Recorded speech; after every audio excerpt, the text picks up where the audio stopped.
Things have seen better days. So I gotta price them out.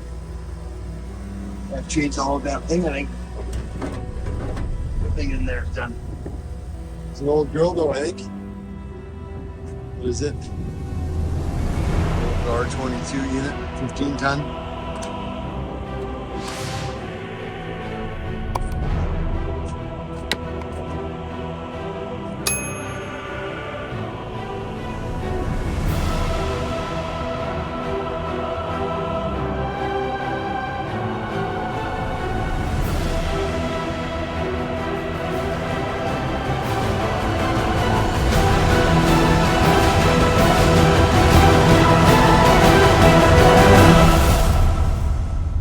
Anyway, now I wonder whether you get parts on it.